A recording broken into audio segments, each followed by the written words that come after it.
Agnès Carter fermait l'imprimerie à 6 heures précises chaque mardi. Elle verrouillait la porte avec un lourd cadenas de cuivre, essuyait les taches d'encre sur ses doigts avec un vieux chiffon et rentrait chez elle par le même chemin que toujours. Les gens de Redford disaient qu'on pouvait régler sa montre sur Agnès. Elle aimait que la prévisibilité. Elle aimait quand tout se déroulait comme prévu, quand il n'y avait pas de surprise et que personne ne se mêlait de sa vie. La soirée d'aujourd'hui ne promettait pas d'être différente. L'imprimerie de Martin, où elle travaillait comme typographe depuis 4 ans, se trouvait sur Main Street, à 2 pâtés de maison de sa chambre, louée au-dessus de la boulangerie. Au printemps, l'air de Redford sentait le pain frais et le fumier de cheval. Les odeurs se mélangeaient au point de devenir indiscernables, faisant simplement partie de la ville. Agnès marchait sans se presser, tenant à la main un panier contenant une bouteille de lait et une pelote de fil neuf, couleur cerise mûre, qu'elle avait acheté le matin même à la boutique de Madame Hollande. La soirée était fraîche, le vent agitait les pans de sa jupe vert foncé et de sa blouse blanche au col brodé. Sa mère avait autrefois brodé ce motif elle-même, de petites fleurs des champs, à peine visibles. Mais Agnès connaissait chaque point par cœur. Elle passait devant le saloon, le fer à cheval doré, lorsque 2 hommes en sortirent en titubant, riant bruyamment et se bousculant. Agnès eut tout juste le temps de s'écarter pour ne pas être heurtée. L'un d'eux, jeune, les yeux rougis par l'alcool, leva la tête et la regarda comme s'il venait de la remarquer. « Oh, mademoiselle Carter », lança-t-il d'une voix pâteuse qui sentait le whisky. « Comment allez-vous en cette merveilleuse soirée ?» Agnès hocha la tête sans s'arrêter. « Bonsoir, monsieur Hayes. » Elle connaissait ce garçon, Tommy Hayes, le fils du propriétaire de l'abattoir. Il travaillait pour son père, mais passait le plus clair de son temps dans les saloons ou à jouer aux cartes avec d'autres vauriens. Agnès s'efforçait de se tenir à l'écart de lui. Non pas qu'il soit méchant, mais il faisait partie de ces gens qui ne comprennent pas quand il faut laisser quelqu'un tranquille. « Mademoiselle Carter, attendez !» cria-t-il dans son dos. « Je voulais vous demander. » Mais elle avait déjà accéléré le pas sans se retourner. Elle n'avait aucune envie de parler à Tommy Hayes ivre. Aucune envie d'écouter ses compliments vides, ou, pire encore, une proposition maladroite de la raccompagner chez elle. Au cours des 2 dernières années, elle avait entendu suffisamment de propositions de ce genre. Et chaque fois, sa réponse était la même. « Merci, ce n'est pas nécessaire. » Les gens de Redford la trouvaient un étrange. Une femme de 26 ans, célibataire, sans prétendant à l'horizon. Elle travaillait dans une imprimerie, comme un homme. Louait une chambre seule, ne vivait pas avec des parents. N'allait pas aux bals, ne flirtait pas avec les cow-boys, ne rougissait pas sous les regards des hommes. Étrange.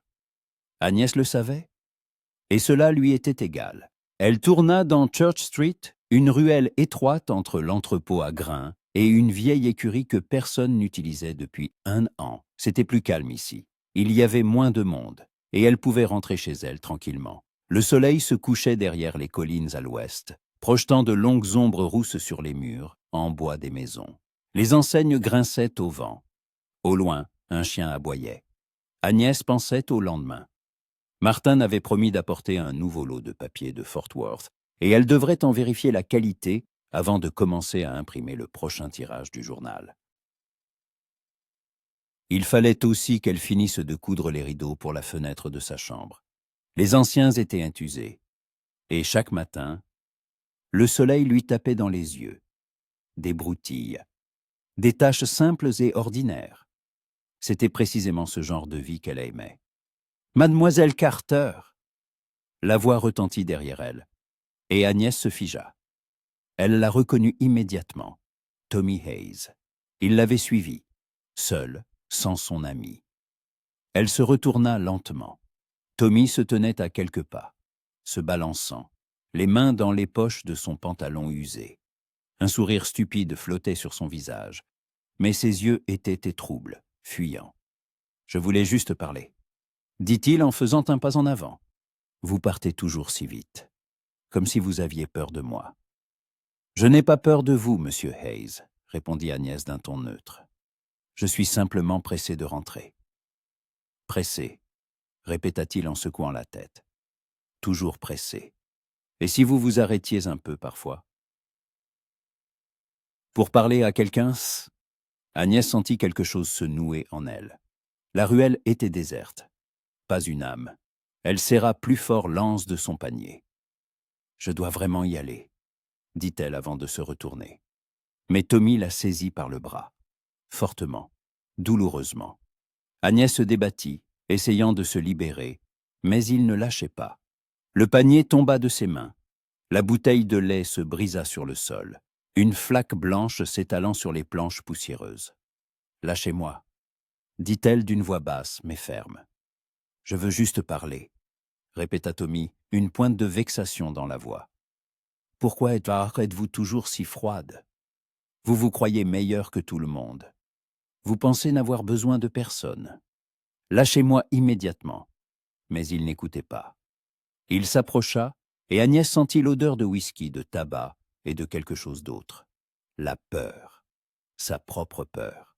« Je ne suis pas si mauvais, » marmonna Tommy. « Si vous me donniez une chance, vous comprendriez. » Elle a dit de la lâcher. La voix venait de la droite, grave et calme. Tommy se retourna, sans relâcher le bras d'Agnès. Au bout de la ruelle se tenait un homme. Grand, large d'épaules, vêtu d'un gilet de cuir usé et d'une chemise grise. Un revolver pendait à sa hanche. Agnès l'avait déjà vu, plusieurs fois, de loin. Nicholas Brody. Et il travaillait au ranch du vieux Calvin, au nord de la ville. On disait qu'il venait d'arriver du Texas, mais personne ne savait vraiment ce qu'il y faisait avant. « Ce ne sont pas tes affaires, Brody !» lança Tommy. Mais sa voix trembla. Nick s'approcha. Son visage restait impassible, mais on lisait dans ses yeux quelque chose de dur, d'inflexible. « Lâche-la, » répéta-t-il tout de suite. Tommy hésita. Agnès sentit sa prise se desserrer. Une seconde de plus, et il lâcha brusquement son bras en reculant. « Oh diable !» marmonna-t-il en se détournant. Froide comme la glace. Qu'elle crève seule. Il chancela, fit demi-tour et repartit en titubant vers le saloon. Agnès le suivit du regard, incapable de bouger. Son cœur battait si fort qu'elle avait l'impression qu'on l'entendait dans toute la ruelle. Nick s'approcha et s'arrêta à un pas d'elle. « Vous allez bien, mademoiselle ?» demanda-t-il. Agnès hocha la tête, peinant à trouver ses mots. Ses mains tremblaient. Elle les plaqua contre sa jupe pour tenter de se calmer. « Oui, » parvint-elle enfin à dire. « Merci. Merci d'être intervenu. » Nick se pencha en silence et ramassa son panier. Le fil était intact, mais la bouteille de lait gisait en morceaux. Il rassembla soigneusement les éclats dans sa paume et les déposa près d'un mur pour que personne ne se blesse. « Je vais vous raccompagner, » dit-il en revenant vers elle. « Ce n'est pas sûr ici. » Agnès voulut protester. Elle voulut dire qu'elle se débrouillerait seule, qu'elle n'avait pas besoin d'aide. Mais les mots restèrent coincés dans sa gorge. Elle se contenta d'acquiescer. Ils marchèrent en silence. Nick se tenait un demi-pas derrière elle, sans essayer d'engager la conversation. Agnès entendait le bruit de ses pas, réguliers et assurés. Elle ne savait que dire. En elle, tout était encore en ébullition. La peur, la colère, le désarroi. Elle avait l'habitude de tout gérer seule, de ne compter que sur elle-même. Et maintenant, cet homme, presque un inconnu, s'était interposé entre elle et le danger. Elle ne savait comment réagir. « Vous habitez sur Main Street ?» demanda-t-il alors qu'il sortait de la ruelle. « Au-dessus de la boulangerie ?» répondit doucement Agnès. Nick hocha la tête. Ils arrivèrent devant la porte qui menait au premier étage. Agnès s'arrêta et posa la main sur la poignée. Puis, elle se retourna. « Merci, » répéta-t-elle. « Vraiment. Je ne sais pas ce qui serait arrivé si vous n'aviez pas été là. » Nick la regarda attentivement. Ses yeux étaient sombres, presque noirs dans le crépuscule. Un léger sourire effleura ses lèvres. J'ai juste eu la chance de passer par là, dit-il. Prenez soin de vous, mademoiselle Carter. Il toucha le bord de son chapeau du bout des doigts, fit demi-tour et s'engagea dans la rue. Agnès le suivit du regard jusqu'à ce qu'il disparaisse au coin. Puis elle ouvrit la porte et monta dans sa chambre. Elle referma la porte derrière elle, s'y adossa et glissa lentement jusqu'au sol. Ses mains tremblaient encore. Sur son poignet, là où Tommy l'avait saisi, une marque rouge apparaissait. Agnès la frôla du bout des doigts, grimaçant sous la douleur sourde. Mais la peur s'estompait peu à peu. À sa place venait autre chose. Quelque chose d'étrange et d'inconnu. Elle se souvenait du visage de Nick, de sa voix calme, de la façon dont il s'était tenu à ses côtés, sans une seconde d'hésitation, comme si c'était une évidence de la protéger. Agnès ferma les yeux. Quelque chose tirait, une douleur sourde dans sa poitrine. Elle ne comprenait pas ce que c'était, ne voulait pas comprendre.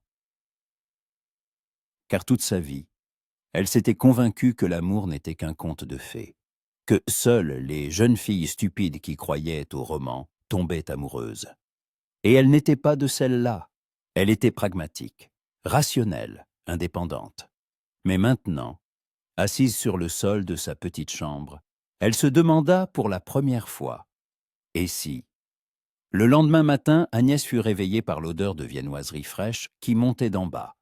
Madame Jenkins, la propriétaire de la boulangerie, commençait toujours son travail avant l'aube, et au lever du jour, toute la maison embaumait le pain et la cannelle. D'habitude, Agnès aimait cette odeur. Mais aujourd'hui, pour une raison quelconque, elle lui semblait trop sucrée, écœurante. Elle se leva, s'approcha de la bassine d'eau et se lava le visage. Elle se regarda dans le petit miroir au-dessus de la commode. Son visage était pâle. Des cernes marquaient ses yeux. Elle avait mal dormi, se retournant sans cesse, revivant la soirée de la veille, se remémorant la voix de Tommy, sa main sur son poignet, et Nick, son apparition, comme sortie de nulle part. Agnès s'habilla rapidement, enfilant une jupe couleur de blé et une blouse en lin à manches longues. Elle attacha ses cheveux en un simple chignon, le fixant avec des épingles. Elle se regarda une dernière fois, comme d'habitude. Rien de spécial. L'imprimerie ouvrait à 8 heures, et elle arrivait toujours un quart d'heure en avance pour préparer les casses et vérifier les machines. Martin comptait sur elle. Elle était la seule à vraiment comprendre le fonctionnement de l'imprimerie. Les autres se contentaient de tâches simples. Quand Agnès descendit, Madame Jenkins se tenait au comptoir, disposant des brioches fraîches sur un plateau. « Bonjour, ma chère. » La salua-t-elle en souriant. « J'ai entendu dire qu'il s'était passé quelque chose hier soir sur Church Street. Tommy Hayes était encore ivre ?» Agnès se figea. À Redford, les nouvelles se propageaient plus vite que le télégraphe. « Rien de grave, » répondit-elle, s'efforçant de rester calme. « Juste un petit malentendu. » Madame Jenkins secoua la tête en claquant la langue. Ce garçon finira mal. Son père ferait bien de le surveiller de plus près. On dit que Nicholas Brody est intervenu, celui du ranch de Calvin.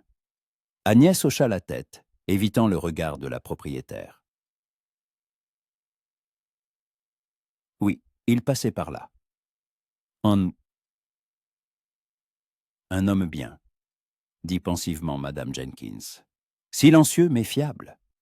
J'ai entendu dire qu'il avait aidé les Wilson à réparer leur clôture, quand leur taureau s'est échappé le mois dernier, et il a scié du bois pour Madame O'Connor, quand son fils est parti à Dallas. Ce n'est pas un bavard. Agnès ne dit rien. Elle n'avait pas envie de discuter de Nick. Elle ne voulait pas que Madame Jenkins se mette à échafauder des scénarios romantiques dans sa tête. « Il faut que j'y aille, » dit-elle, en se dirigeant vers la porte. « Agnès, attends !» l'appela Madame Jenkins. « Prends une brioche, aux pommes, tes préférées. » Agnès se retourna. La vieille femme lui tendait un paquet enveloppé dans un tissu propre. Ses yeux étaient bons, compréhensifs. « Merci », dit doucement Agnès en prenant le paquet. L'imprimerie l'accueillit avec son odeur d'encre et d'huile de machine. Martin était déjà là, affairé à l'une des presses, resserrant quelque chose et marmonnant pour lui-même. En voyant Agnès, il se redressa, s'essuyant les mains sur un chiffon. « Bonjour, mademoiselle Carter », la salua-t-il. « Comment vous sentez-vous » ? « J'ai entendu parler de l'incident d'hier. Tout va bien, monsieur Martin, le coupa Agnès. Vraiment. Pouvons-nous nous mettre là au travail ?» Martin acquiesça, bien qu'une lueur d'inquiétude se lise dans son regard. « Bien sûr. Le papier de Fort Worth est arrivé. Il est dans l'entrepôt. Pourriez-vous en vérifier la qualité ?» Agnès hocha la tête et se dirigea vers la petite pièce derrière l'imprimerie où étaient stockées les fournitures. Elle ouvrit la première rame de papier, passa la main dessus. Épais, lisse, de bonne qualité. Martin savait choisir ses fournisseurs. Elle travailla toute la journée, absorbée par ses tâches habituelles. Composer le texte du nouveau journal, vérifier les épreuves, corriger les erreurs. Cela l'apaisait. Quand ses mains étaient occupées, son esprit ne vagabondait pas. Il ne se remémorait pas la soirée de la veille, ne posait pas de questions stupides. Mais vers midi, le shérif Coleman entra dans l'imprimerie. Un homme âgé avec une moustache grise et un regard fatigué. Il parla à Martin, puis s'approcha d'Agnès. « Mademoiselle Carter, j'ai quelques questions à vous poser, » dit-il, à propos de l'incident d'hier soir. Agnès posa sa casse et hocha la tête. « Bien sûr, shérif, il sortira mouse pour parler à l'abri des oreilles indiscrètes. » Coleman sortit un carnet de sa poche et le feuilleta. « Tommy Hayes prétend qu'il voulait simplement vous parler et que vous avez réagi de manière trop agressive, » dit-il sans lever les yeux. « Il dit que Brody est intervenu sans raison. » Agnès sentit une tension monter en elle. « C'est faux, » dit-elle fermement. « Il m'a attrapé par le bras. Il ne voulait pas me lâcher. Je lui ai demandé de me laisser partir, mais il n'a pas écouté. » Coleman hocha la tête en prenant des notes. « Vous avez eu peur qu'il fasse autre chose. »« Oui, » admit Agnès, « j'ai eu peur. » Le shérif referma son carnet et soupira. « Compris, je vais parler à son père. Tommy doit se tenir à l'écart du whisky et de vous. Merci pour votre franchise, mademoiselle Carter. » Il toucha le bord de son chapeau et s'en alla. Agnès resta là, dans la rue, le regardant s'éloigner. Quelque chose se serrait en elle. Elle ne voulait pas de toute cette agitation, ne voulait pas qu'on parle d'elle, qu'on la commente. Elle voulait simplement vivre sa vie, tranquillement et paisiblement. Le reste de la journée se passa à travailler. Quand les aiguilles de l'horloge indiquèrent 6 heures, Agnès termina la dernière épreuve et commença à ranger son poste de travail. Martin était déjà rentré chez lui, auprès de sa famille, comme d'habitude. Agnès resta seule. Elle sortit. La soirée était identique à la veille, fraîche, avec une légère brise. Mais maintenant, Agnès regardait que les rues familières différemment, avec prudence, avec tension. Elle ne passa pas par Church Street. Elle choisit un autre chemin, plus long mais plus fréquenté. Elle marchait vite, sans se retourner. Et quand elle atteignit sa porte, elle ressentit un soulagement. Mais avant d'entrer, elle remarqua quelque chose que sur le seuil. Un petit paquet, enveloppé dans un tissu grossier. Agnès se pencha et le ramassa. Elle le déballa. À l'intérieur se trouvait une nouvelle bouteille de lait. Et un mot, écrit d'une écriture simple et lisible. « Vous avez perdu la vôtre hier. J'espère que cela suffira. » Henner Brody. Agnès resta là, le mot à la main, incapable d'en détacher les yeux. Une chaleur se répandit en elle, lentement, comme du miel. Elle serra le mot contre sa poitrine et ferma les yeux. Et pour la première fois depuis de nombreuses années, elle pensa que peut-être tous les hommes n'étaient pas les mêmes. Que peut-être il y en avait qui étaient vraiment, sans rien attendre en retour. Peut-être. Pendant 3 jours, Agnès garda le mot dans la poche de sa jupe. Le soir, une fois seule, elle le sortait et relisait ces mots simples, écrits d'une main ferme. J'espère que cela suffira. Une phrase si ordinaire, mais qui pour une raison inconnue, lui réchauffait le cœur, comme une gorgée de thé chaud par un matin glacial. Elle voulait le remercier. Elle savait que c'était la chose à faire.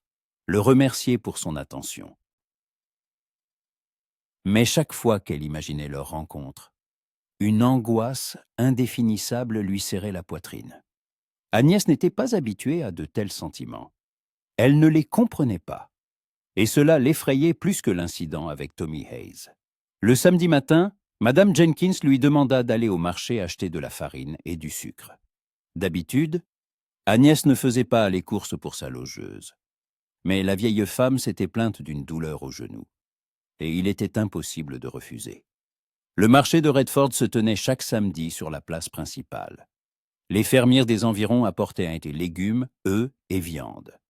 Les marchandes vendaient confitures maison et pâtisseries. C'était toujours bruyant, bondé, et ça sentait l'herbe fraîchement coupée et la viande grillée des rôtisseries ambulantes. Agnès enfila une simple robe bordeaux à manches longues et un tablier par-dessus. Une tenue pratique pour la cohue du marché. Elle prit un grand panier en osier et traversa la ville. La place bourdonnait de voix. Des enfants couraient entre les étals. Des femmes marchandaient avec les vendeurs. Des hommes discutaient des prix du bétail et des récoltes. Agnès se fraya un chemin jusqu'à l'échoppe de Harrison, qui vendait de la farine. Le vieux Harrison la reconnut aussitôt et lui fit un signe de tête. « Mademoiselle Carter, que puis-je pour vous ?»« 20 livres de farine et 10 livres de sucre, s'il vous plaît. » répondit-elle en sortant l'argent de sa poche. Harrison commença à peser la farine, la versant dans un sac en toile. Agnès attendait, quand du coin de l'œil, elle aperçut une silhouette familière. Grande, large d'épaules. Nick Brody se tenait près d'un étal de légumes, discutant de quelque chose avec un fermier en hochant la tête. Il portait le même gilet de cuir que l'autre soir, mais sa chemise était différente, d'un bleu foncé, délavé aux épaules. Le cœur d'Agnès fit un bond. Elle se détourna, feignant d'examiner les marchandises de l'étal voisin. Mais ses mains se crispèrent d'elles-mêmes sur le bord de son panier, et une tension la parcourut. « Voilà, mademoiselle Carter. » La voix de Harrison la ramena à la réalité. « C'est prêt. » Agnès Paya prit les sacs lourds et les plaça dans son panier. Elle se retourna pour partir et croisa le regard de Nick. Il la regardait, droit dans les yeux, calmement. Puis il lui fit un bref signe de tête en guise de salutation. Agnès se figea un instant, puis lui rendit son signe. Elle voulut partir, mais ses pieds semblaient cloués au sol. Une petite voix insistante à l'intérieur lui soufflait. « Remercie-le. Dis-le tout simplement. Ce n'est pas si difficile. » Elle prit une profonde inspiration et se dirigea vers lui. Nick était toujours au même étal, en train de payer ses pommes de terre et ses carottes. Quand Agnès s'approcha, il se retourna, une lueur de surprise sur le visage. « Mademoiselle Carter » la salua-t-il. « Monsieur Brody », sa voix était plus basse qu'elle ne l'aurait souhaité. « Je voulais vous remercier. Pour le lait et pour votre aide l'autre soir. » Nick secoua la tête. « Il n'y a pas de quoi. N'importe qui aurait fait la même chose à ma place. »« Non, » objecta Agnès, « pas n'importe qui. » Ils restèrent silencieux quelques secondes. Autour d'eux, le marché bruissait, les gens passaient, mais Agnès n'entendait que les battements de son propre cœur. « Vous venez souvent au marché ?» demanda Nick, rompant le silence. « Pas vraiment. D'habitude, c'est Madame Jenkins qui fait les courses. Et vous ?»« Tous les samedis. Calvin m'envoie acheter des provisions pour le ranch. Il dit que j'ai un meilleur œil pour les légumes frais, » dit-il avec une pointe d'humour à peine perceptible. Agnès sourit malgré elle. Pour la première fois depuis des jours, elle sentit la tension se relâcher. « Vous travaillez au ranch depuis longtemps ?» demanda-t-elle. « Environ 8 mois. Je suis arrivée du Texas l'automne dernier. Je cherchais un endroit où tout recommençait, et Calvin m'a offert du travail. C'est un homme bien, un employeur honnête. » Et avant le Texas, Nick resta silencieux, et Agnès craignit d'avoir posé la mauvaise question. Mais il répondit, après une hésitation. « Avant le Texas, il y a eu le Colorado et le Kansas, J'ai été un peu partout. Je ne restai jamais longtemps au même endroit. Et ici, vous comptez rester? Il la regarda attentivement, et quelque chose vacilla dans ses yeux sombres, quelque chose qu'Agnès ne parvint pas à déchiffrer. Je pense que oui, dit-il enfin. Je me plais ici. La ville est calme. Les gens sont bien. Il y a des raisons de s'accrocher. Agnès ne sut que répondre. En elle, tout s'en mêlait, la curiosité, l'émoi, une joie étrange à l'idée qu'il reste. Elle se mordit la lèvre et détourna le regard. « Je dois y aller, dit-elle. Madame Jenkins attend la farine. »« Bien sûr, acquiesça Nick. Prenez soin de vous, mademoiselle Carter. » Il toucha de nouveau le bord de son chapeau, et Agnès fit demi-tour, s'éloignant rapidement à travers la foule. Mais son cœur était plus léger, plus chaud, comme si une petite bougie s'était allumée à l'intérieur, une flamme qui ne s'éteignait pas, même dans le vent. Après cette rencontre, les jours prirent une nouvelle tournure. Agnès travaillait toujours à l'imprimerie, rentrait toujours chez elle par le même chemin, mais une attente vivait désormais en elle. Elle se surprenait à scruter les visages des passants, espérant le revoir. Sa grande silhouette, ses larges épaules, sa démarche tranquille. Parfois, elle s'en voulait, d'avoir permis à quelqu'un d'occuper ses pensées. Toute sa vie, elle avait été indépendante. N'avait eu besoin de personne. Elle avait bâti son existence comme elle l'entendait, sans se soucier des regards et des propositions des hommes. Et maintenant, un seul homme, quelques rencontres, et quelque chose avait changé. Mais la colère n'y faisait rien. L'attente persistait. Mardi soir, Agnès fermait l'imprimerie comme à son habitude. Martin était parti plus tôt, la laissant seule pour terminer le dernier tirage des annonces locales. Elle éteignit les machines, rangea ses outils, s'essuya les mains et se dirigea vers la sortie. Dehors, il commençait à faire sombre. Les lanternes s'allumaient une à une, projetant des cercles de lumière jaune sur le pavé. Agnès ferma la porte à clé et se retourna pour rentrer chez elle. Et elle vit Nick. Il se tenait de l'autre côté de la rue, adossé à un poteau sur lequel était affichée une annonce pour la vente de chevaux, les bras croisés sur la poitrine, le chapeau incliné sur les yeux. Quand Agnès sortit, il se redressa. « Bonsoir, mademoiselle Carter », la salua-t-il. Agnès s'approcha, le cœur battant plus fort. « Bonsoir, monsieur Brody, vous m'attendiez ?»« Oui, » répondit-il simplement. « Je voulais m'assurer que vous rentriez chez vous sans encombre. Après l'autre soir, j'ai pensé qu'il valait mieux être prudent. » Agnès ne savait que ressentir. D'un côté, une vague de gratitude la submergea. Il s'en souvenait, il se souciait d'elle. De l'autre, une résistance. Elle ne voulait pas être celle dont on doit s'occuper, ne voulait pas paraître faible. « Je n'ai pas besoin de garde du corps, » dit-elle, mais sa voix fut plus douce qu'elle ne l'aurait voulu. « Je peux me débrouiller seule. » Nick hocha la tête.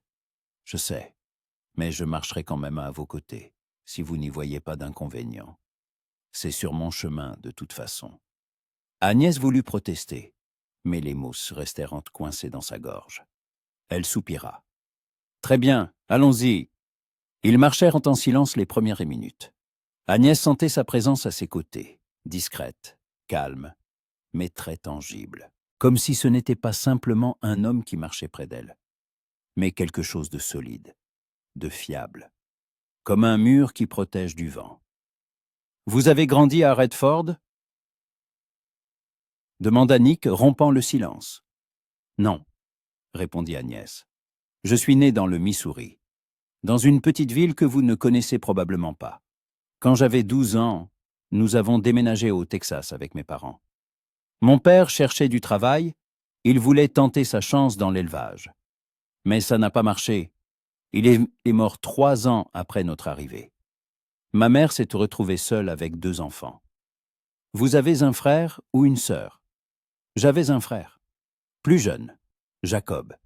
Il est mort de la fièvre quand il avait 8 ans. Ma mère ne s'en est jamais remise. Elle est partie 6 mois plus tard. Le cœur n'a pas tenu, a dit le docteur. Mais je sais qu'elle ne voulait simplement plus vivre. Nick resta silencieux, et Agnès sentit une vieille douleur remonter en elle. Elle parlait rarement de sa famille, se souvenait rarement. Mais pour une raison inconnue, avec lui, les mots coulaient d'eux-mêmes. « Je me suis retrouvée toute seule à 16 ans, continua-t-elle. Des parents éloignés m'ont proposé de m'héberger, à condition que j'épouse leur fils. Il avait 10 ans de plus que moi, buvait et avait battu sa première femme à mort. J'ai refusé. Je suis parti.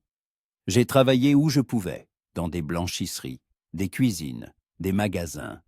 Puis, j'ai rencontré Martin. Il cherchait un assistant pour son imprimerie, et j'ai postulé. Il m'a appris tout ce qu'il savait. Et il y a 4 ans, je suis venu à Redford quand il a ouvert sa nouvelle affaire ici. C'était un choix courageux, dit doucement Nick. Refuser la sécurité pour la liberté. Oh, stupide, sourit amèrement Agnès. Les gens ici me trouvent étrange. Une femme sans famille, sans mari, qui travaille comme un homme. Certains pensent que je n'ai simplement trouvé personne. D'autres, que je suis trop fier. Et qu'en pensez-vous, vous? Agnès s'arrêta. Il se tenait sous un lampadaire, devant la boulangerie. La lumière éclairait que le visage de Nick, et pour la première fois, elle distingua bien ses traits. Des pommettes saillantes, des yeux sombres où se lisait de l'attention. Pas de jugement, pas de pitié, juste de l'attention. « Je pense que chacun a le droit de choisir sa vie, dit-elle, et j'ai choisi la mienne, sans dépendre de personne, sans avoir à m'adapter. J'aime mon travail, j'aime ma liberté, et je ne veux pas l'échanger contre quelque chose qui ne me rendrait pas heureuse. » Nick hocha la tête. « Je comprends. J'ai moi-même longtemps cherché la même chose. La liberté, la possibilité d'être soi-même, sans avoir à se justifier. Et vous l'avez trouvé? Je crois que oui. Ici à Redford, au ranch de Calvin. Pour la première fois depuis des années, je sens que je peux m'arrêter, ne plus avoir à fuir. » Agnès le regarda, et quelque chose se serra en elle. Ils étaient semblables. Tous deux en quête d'un endroit où être eux-mêmes. Tous deux fuyant un passé. Et tous deux, semblait-il, l'avaient trouvé ici. « Merci de m'avoir accompagné, » dit-elle doucement. « J'ai vraiment apprécié. »« Moi aussi, » répondit Nick. « Puis-je continuer à vous raccompagner? Le soir, quand vous sortez du travail. » Agnès se figea. C'était une proposition. Pas une cour, pas une tentative de s'approprier son temps. Juste une proposition d'être là. Elle aurait pu refuser. Dire qu'elle se débrouillerait seule, qu'elle n'avait pas besoin d'aide. Mais une petite voix intérieure lui murmura « Dis oui, autorise-le-toi. »« D'accord, » prononça-t-elle. « J'en serai reconnaissante. » Nick sourit. Pour la première fois, elle vit son sourire. Léger, à peine perceptible, mais sincère. « Alors à demain, mademoiselle Carter. » Il toucha le bord de son chapeau et s'éloigna dans l'obscurité. Agnès resta là, le regardant partir, sentant une chaleur se répandre en elle. Étrange, effrayante, mais si réelle. Nick venait tous les soirs, à 6 heures précises, quand Agnès fermait l'imprimerie. Ils marchaient en silence ou parlaient de choses simples, du temps, du travail, des gens de la ville. Nick lui parlait du ranch, des chevaux qu'il entraînait, du vieux Calvin qui, malgré son âge, montait encore à cheval chaque matin. Agnès parlait de l'imprimerie, des difficultés du métier, du prochain journal qu'il préparait. C'étaient des conversations simples, ordinaires. Mais elles signifiaient plus que des mots. Les gens de Redford l'avaient remarqué. Bien sûr qu'ils l'avaient remarqué. Une petite ville est un livre ouvert, où chaque page est visible. Chaque matin, Madame Jenkins regardait Agnès avec un sourire malicieux, mais ne posait aucune question. Martin lui fit un jour la remarque « Je suis heureux que vous ayez un ami, mademoiselle Carter. » Nicholas Brody est un homme respectable. Agnès ne répondait pas. Elle ne savait que dire.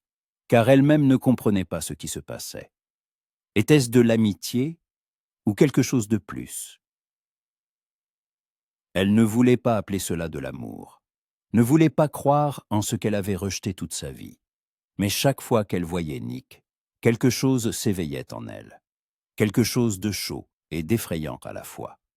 Vendredi soir, alors qu'il rentrait, Nick s'arrêta soudainement. « Mademoiselle Carter, je voulais vous demander quelque chose, dit-il. » Agnès se retourna, le cœur battant plus fort. « Oui, dimanche, il y aura un pique-nique à l'église après la messe. Tous les habitants s'y retrouvent. J'ai pensé, peut-être que vous aimeriez venir. Avec moi ?» Agnès se figea. C'était une invitation, une vraie, publique. Si elle acceptait, toute la ville le saurait. Tout le monde commencerait à parler. Tout le monde penserait qu'il y avait quelque chose entre eux. Ah, ils auraient raison. Elle regarda Nick, son visage calme, ses yeux sombres où se lisait l'espoir. Et elle comprit qu'elle voulait dire oui, qu'elle voulait être à ses côtés. Qu'elle voulait s'autoriser à ressentir ce qu'elle avait si longtemps nié. « Je viendrai, » dit-elle doucement, avec plaisir. Nick sourit, de ce même sourire léger, à peine perceptible. Mais dans ses yeux, une lueur chaude et vive s'alluma. « Alors je passerai vous prendre à 10 heures. D'accord ? D'accord. » Ils se dirent au revoir et Agnès monta chez elle. Elle s'assit sur son lit, les paumes pressées contre ses joues. Elle brûlait. À l'intérieur, tout était en ébullition. L'excitation, la peur, la joie. Elle se l'était permis. Pour la première fois de sa vie, elle avait permis à quelqu'un d'entrer dans son monde. Et elle ne savait pas ce qui allait se passer. Mais elle voulait le savoir. Le dimanche matin accueillit Agnès dans le silence. Dehors, les oiseaux ne chantaient pas encore. La ville s'éveillait à peine. Et elle était déjà assise au bord de son lit, contemplant les robes suspendues au crochet du mur. Il y en avait 3. La bordeaux, qu'elle portait pour aller au marché. La vert foncé avec la broderie, celle qu'elle portait ce soir-là. Et une autre qu'elle ne mettait presque jamais, couleur prune mûre, avec des finitions en dentelle aux manches. Sa mère l'avait cousue il y a longtemps, pour une occasion spéciale. Laquelle? Agnès ne s'en souvenait plus. Mais la robe était restée. Elle se leva, s'approcha, effleura le tissu du bout des doigts. Doux, épais, un peu délavé au pli, mais toujours magnifique. Agnès ne s'était jamais souciée de son apparence, ne s'était jamais apprêtée spécialement. Mais aujourd'hui, elle en avait envie. Envie de paraître. Elle ne savait même pas comment nommer ce sentiment. Elle voulait simplement qu'il la voie différemment. Elle se lava à l'eau froide de la bassine, peigna ses longs cheveux châtains, habituellement relevés en un simple chignon. Aujourd'hui, elle les tressa en une natte qu'elle enroula en couronne autour de sa tête, la fixant avec des épingles. Elle enfila la robe, boutonna les boutons sur sa poitrine. Elle se regarda dans le miroir. Son visage était pâle, des cernes marquant ses yeux mal reposés. Mais ses yeux brillaient. Étrangement, effroyablement, mais ils brillaient. Agnès se détourna du miroir, prit un châle léger, la matinée était fraîche, et descendit. Madame Jenkins était déjà dans la cuisine, étalant de la pâte pour les tourtes du dimanche. « Mon Dieu, Agnès !» s'exclama-t-elle en la voyant. « Tu es tout simplement magnifique. Cette robe, j'avais oublié que tu l'avais. » Agnès sentit ses joues s'empourprer. « J'ai juste décidé de mettre autre chose, » marmonna-t-elle. Madame Jenkins sourit, de ce sourire bon et compréhensif qui ne demandait aucune explication. « Nicolas est un homme bien, ma chérie. N'aie pas peur de t'ouvrir à lui. » Agnès voulut protester, dire qu'elle n'avait peur de rien. Mais les mots restèrent coincés dans sa gorge, car Madame Jenkins avait raison. Elle avait peur. Peur de s'autoriser à ressentir ce qu'elle ressentait. Peur de perdre le contrôle de sa vie. Peur que si elle laissait quelqu'un s'approcher, tout changerait. Et pas forcément pour le mieux. À 10 heures, on frappa à la porte. Agnès ouvrit et son cœur manqua un battement. Nick se tenait sur le seuil, vêtu d'une chemise blanche impeccable et d'un gilet sombre. Ses cheveux étaient soigneusement peignés, son visage fraîchement rasé. Dans ses mains, il tenait un petit bouquet de fleurs des champs, des marguerites, des campanules et d'autres dont Agnès ignorait le nom. « Bonjour, mademoiselle Carter », la salua-t-il, une légère incertitude dans la voix. « J'ai pensé que des fleurs seraient appropriées. » Agnès prit le bouquet et le serra contre sa poitrine. Quelque chose se noua si fort en elle qu'il lui devint difficile de respirer. « Merci, » dit-elle doucement. « Elles sont très belles. » Ils restèrent silencieux, se regardant. Puis Nick lui tendit le bras. « Allons-y. » La messe commence à 10h30. Agnès mit les fleurs dans un pichet de seau, enfila son châle et prit son bras. Chaud, fort, légèrement rêche par le travail. Ils sortirent dans la rue. L'église se trouvait à la périphérie de Redford, sur une petite colline. Un bâtiment en bois blanc, avec un haut clocher et une cloche qui sonnait chaque dimanche pour appeler les fidèles. Quand Agnès et Nick arrivèrent, il y avait déjà beaucoup de monde. Les gens se tenaient en groupe devant l'entrée, discutant, riant. Des enfants couraient entre les adultes, jouant à un jeu bien à eux. Agnès sentit les regards sur elle. De nombreux regards, curieux, surpris, réprobateurs. Elle marchait aux côtés de Nick, se tenant à son bras, et s'efforçait de ne pas y prêter attention. Mais à l'intérieur, tout se tendit. Madame Holland, la propriétaire de la boutique, se tenait à l'entrée avec son mari. En voyant Agnès, elle lui adressa un large sourire. « Mademoiselle Carter, quel plaisir de vous voir ici. Et Monsieur Brody, vous formez un couple charmant. » Agnès ne sut que répondre. Nick hocha brièvement la tête.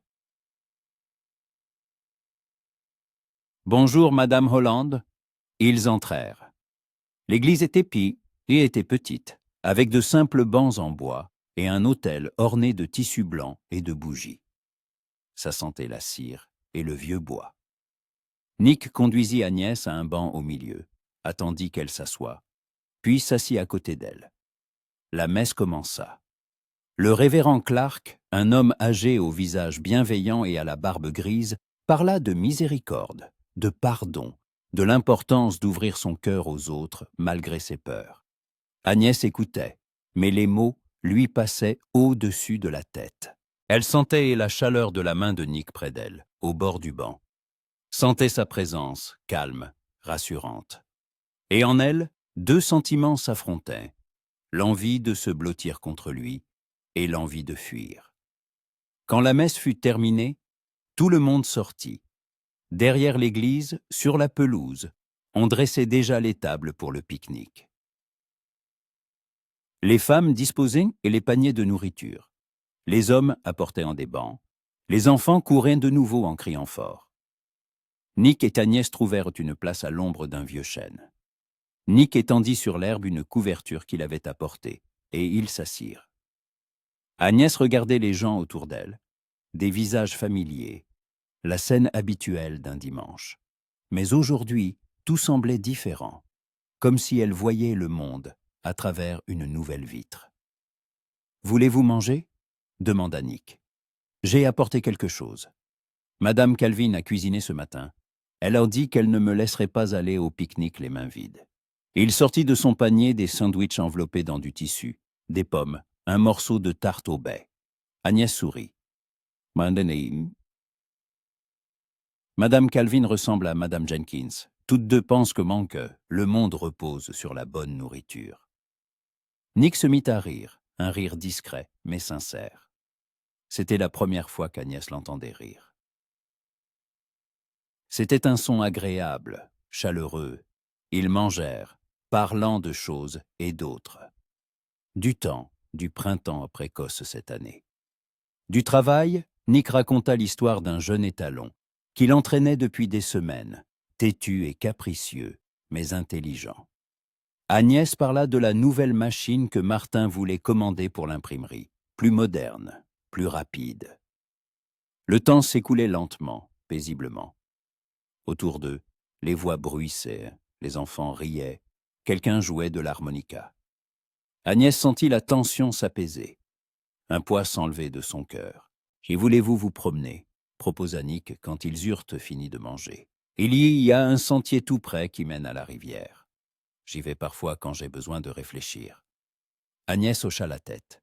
Ils se levèrent, laissant la couverture et le panier sous l'arbre, et empruntèrent le sentier étroit qui descendait de la colline. Le sentier serpentait entre les arbres, descendant vers une petite rivière qui coulait à quelques kilomètres de Redford. Ici, c'était le calme. Seulement le bruissement des feuilles et le murmure de l'Ohio quelque part devant eux. Agnès marchait aux côtés de Nick, respirant l'odeur de la verdure fraîche et de la terre humide. « J'aime cet endroit », dit Nick alors qu'ils atteignirent la rive. « On peut y réfléchir à des choses importantes. Ou simplement écouter le silence. » Agnès regardait l'eau. Elle coulait lentement, contournant paresseusement les pierres. Le soleil filtrait à travers les branches des arbres, jetant des reflets dorés à la surface. « Vous pensez souvent à des choses importantes ?» demanda-t-elle. Nick resta silencieux un instant, puis acquiesça. « Oui, à ce qui a été, à ce qui sera, aux choix que j'ai faits, et à ceux qu'il me reste à faire. » « Et qu'est-ce qui avait été ?» demanda doucement Agnès. « Avant Redford, avant le ranch de Calvin. » Nick s'assit sur une grosse pierre au bord de l'eau. Agnès s'installa à côté de lui. Il regardait au loin, et son visage portait le poids de quelque chose de lourd, d'ancien. « J'ai grandi au Kansas, » commença-t-il, « dans une famille de fermiers. Mon père possédait un petit lopin de terre, élevait du bétail. Ma mère est née morte quand j'avais 7 ans, et mon père nous a élevés seuls, ma petite sœur et moi. Il était strict mais juste. Il m'a appris qu'un homme doit tenir parole, protéger les faibles et ne jamais reculer devant les difficultés. » Nick se tut, et Agnès sentit que la suite serait douloureuse. « Quand j'ai vu Vannan, vient-en, la guerre a commencé, continua-t-il. Je suis parti me battre. Je pensais que c'était juste, que je protégeais ma terre, ma famille. Mais à la guerre, j'ai vu tant de sang, de douleur, de mort. J'ai vu de bonnes personnes se transformer en monstres. Et je suis devenu l'un d'eux. Je faisais ce qu'on m'ordonnait. Je tuais. Sans réfléchir, sans poser de questions. J'exécutais simplement les ordres. Agnès écoutait en silence, sans l'interrompre. Quelque chose se serrait en elle à ces mots. Quand la guerre s'est terminée, je suis rentré chez moi. La voix de Nick se fit plus basse. Mais il n'y avait plus de chez moi. Mon père était mort de maladie. Ma sœur s'était mariée et était partie au Colorado. La ferme était à l'abandon. J'ai essayé de la remettre en état, mais je n'y ai pas pu. Je n'avais pas la force, pas l'envie. J'ai vendu la terre et j'ai commencé à errer. J'ai travaillé où je pouvais, dans des ranchs, des mines, comme garde dans des saloons. J'ai bu, je me suis battu. J'essayais d'oublier ce que j'avais vu à la guerre. » Il se tut et Agnès posa une main sur son épaule. Un geste discret, mais qui signifiait plus que des mots. « Et puis j'ai compris que je ne pouvais pas continuer comme ça, » reprit Nick. « Que si je continuais, je finirais par me noyer dans l'alcool ou mourir dans une bagarre. Alors j'ai décidé de tout recommencer. Je suis allé au Texas, j'y ai travaillé 2 ans dans un grand ranch. J'ai appris à m'occuper des chevaux, à me contrôler. Et quand j'ai entendu que Calvin cherchait un ouvrier, je suis venu ici. Et ici, pour la première fois depuis des années, j'ai senti que je pouvais être un homme normal.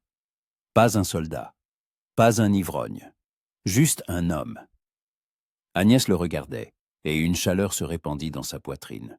Pas seulement de l'attirance, mais quelque chose de plus grand, de la compréhension, de la douleur pour lui, l'envie de le serrer dans ses bras, de lui dire que tout irait bien. « Je suis heureuse que vous soyez ici, » dit-elle doucement. « Heureuse que vous soyez resté, que vous ayez trouvé votre place. » Nick la regarda, et quelque chose changea dans ses yeux. Ils devinrent plus doux, plus ouverts. Et vous? Demanda-t-il. Avez-vous trouvé votre place? Agnès réfléchit. Une question honnête, qui exigeait une réponse honnête.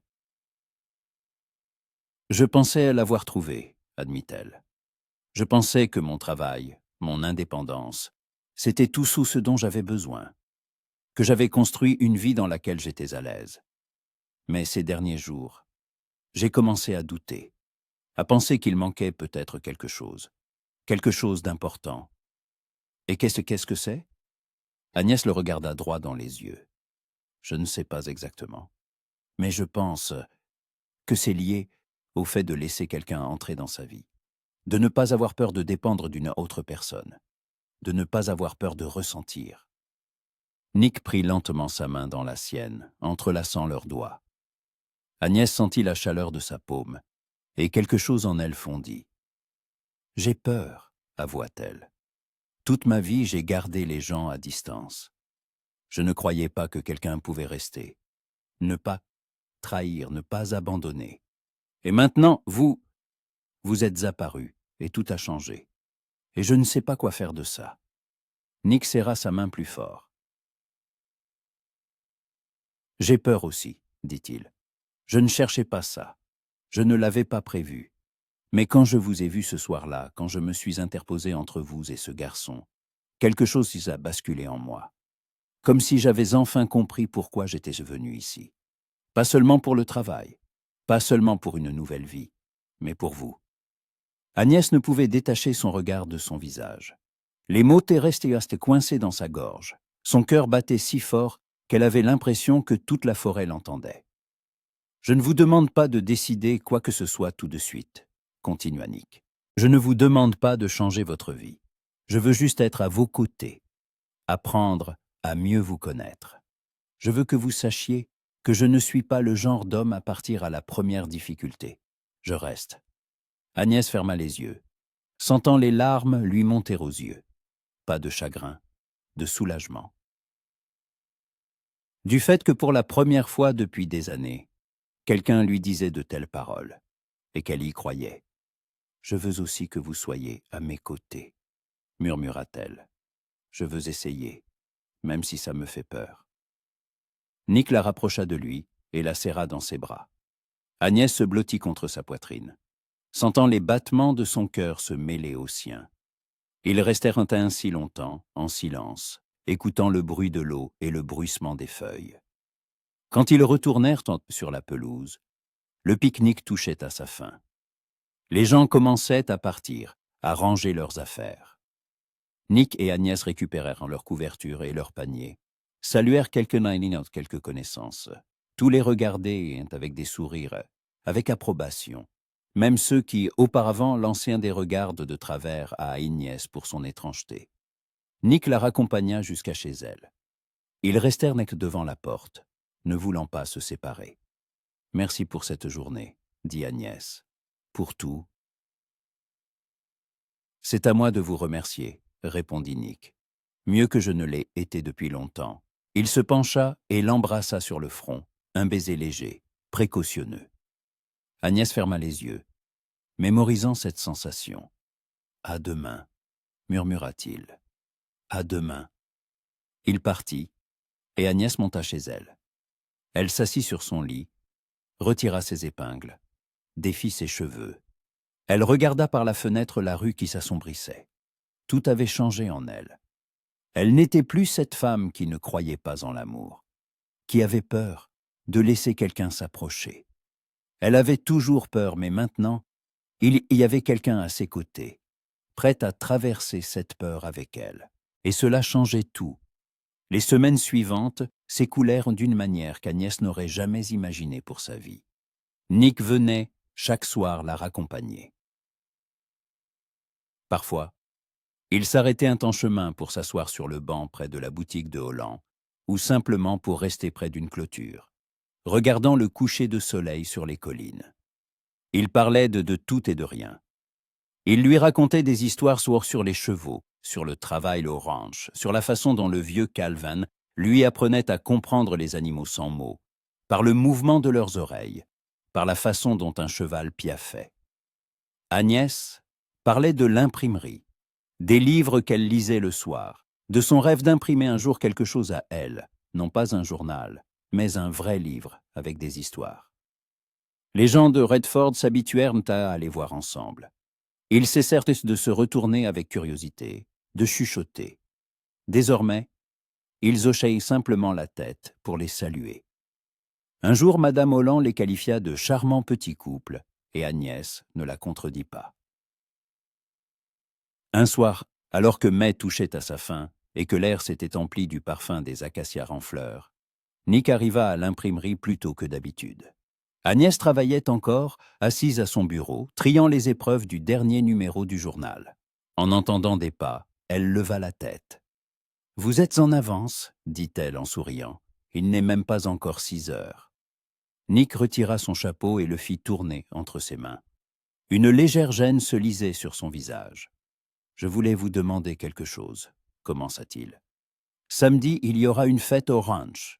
Calvin l'organise chaque année à la fin du printemps pour remercier les ouvriers de Pabst de la bonne saison. Il y aura de la musique, de la danse, de la nourriture.